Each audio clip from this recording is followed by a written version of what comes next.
A lot of times, I think people really shoot themselves in the foot before they even start because they're very vague in what it is that they're trying to achieve. A lot of times, and we've worked with hundreds of people. When we ask, like, okay, like, what are you trying to do? They'll be like, oh, well, I want to get fit. I want, the stereotypical femboy body. I need to lose weight.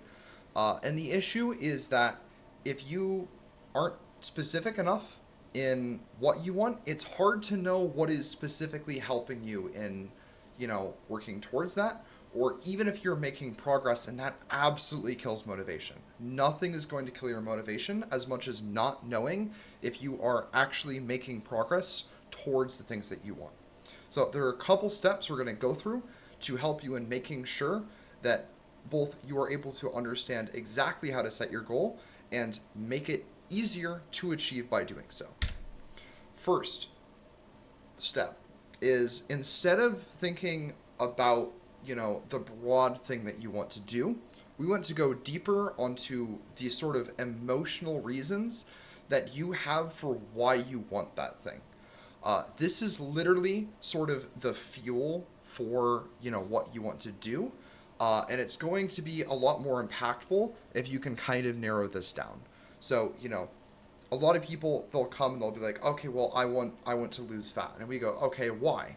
And if you ask why enough times, a lot of times what we see is that people will mention, okay, well, I'm feeling frustrated because I don't like, something with my self-image. I don't like that I'm not able to do certain things.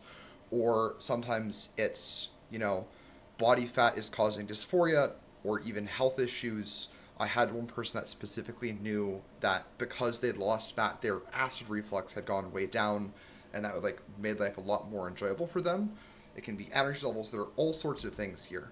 There aren't bad reasons for this. It just has to be the personal reason that you want to make change. So really think about, right now, what am I dissatisfied with in life? What do I not like? And in the future, when I achieve this thing that I'm saying I want to do, how is life going to be different? And again, we've seen all sorts of reasons. I've seen many people actually mention wanting to cosplay a specific character, or knowing they would feel more confident in social situations. I've seen people talking about wanting to be sure that it feels they know that their partner is finding them really attractive in the bedroom. There are no restrictions here. This is personal for you, and there are no bad reasons for why. There is only your reason for why, and when you have that, it's going to make things easier. This is going to be your source of motivation. But we do need to make this thing that we can actually work towards, and for that we're going to follow sort of the SMART goal framework. This is basically, before we're looking at, okay, what, emotionally, what is your goal? Now we want to go to what is a part of your goal that you can achieve. We want to get specific on an end result that is ideally something like a number. So let's say you're like, okay, well, I have this belly, I'm not really happy with it. I feel like it's causing confidence issues to me. That's your emotional reason. But specifically, what can we, do to change that? Well, maybe you can lose weight. So we would follow this framework. The first is being specific, that, okay, you want to lose weight. You want to make that measurable. So it'll be like, okay, I want to lose 30 pounds. Maybe being like, I want to weigh 90 pounds isn't attainable, so we'll avoid something like that. If you're 6'2", weighing 90 pounds, you might have more bone than that already. We want to make sure that what we're trying to do is relevant. That, if you're like, oh, I want to lose weight, so it's important that I, drink enough water. That's a healthy thing, right? Well, is that relevant to what you actually want, which in this case is, losing weight? Maybe not. Maybe even if it's good for you, it's not as important for you to be able to do. So making sure that the specific thing you're working towards is relevant to the actual metric that you're trying to improve. And the final thing, this one can be really important, but setting a deadline for when you want to do this. This is good if you need to break things into smaller steps. Let's say you're like, I want to lose 100 pounds. that might be a lot. So maybe you want to start with 30, um, but you want to do it within, the next half of a year, whatever it might be. Having a deadline like that can really help with motivation, because then you can also go, okay, well, we're halfway through this year and I've lost this amount of weight. That's measurable. So at this rate, by the end of my time frame, I'll be at this amount if this rate continues. Having things like that can really help you in being able to do that. Uh, a time frame will vary by your goal, of course, what specifically you're trying to achieve, but having a deadline, having a frame of when you're trying to do these things is usually going to be very helpful. Um, just kind of, to reiterate on this example, breaking down this process. If you're like, okay, I have a belly, it's causing confidence issues for me, you know, this is the most common reason that people usually kind of come to us. But 90% of the time, that's just going to be an excess body fat issue.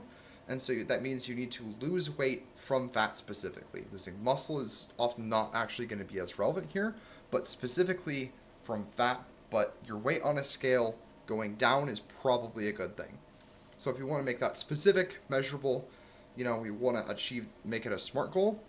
It could be, okay, well, over the next 6 months, I want to lose 25 pounds. And you can kind of then, from this specific goal, get an idea of, okay, well, how many calories do you need to be under maintenance per day in order to do that?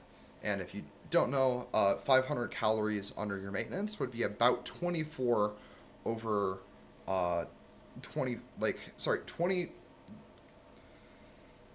500 calories a day under maintenance is 1 pound. So then across 6 months or 24 weeks, that would be 24 pounds. That would get you to about here with this specific goal. Now that we've done that, you have a very specific point to work towards. You can be seeing with calorie tracking, with a scale, how you're working towards it, your progress, and you know exactly what you need to do in order to actually achieve your goal. And we've already gotten ourselves a very big emotional reason of why you can stick with this and keep going. This is why it's important to remember why you're doing this. This is something that you're willing to invest time, effort, and money into as a goal. There's like an infinite number of different things that you could try and do, but this is one that you're specifically deciding is going to improve your life in a way that matters to you. And so especially, when you're like, man, I don't really feel like doing this, keep that goal in mind. Be literally visualizing yourself after achieving the thing and how life is different, and I promise it's going to help you. That's it for this introduction.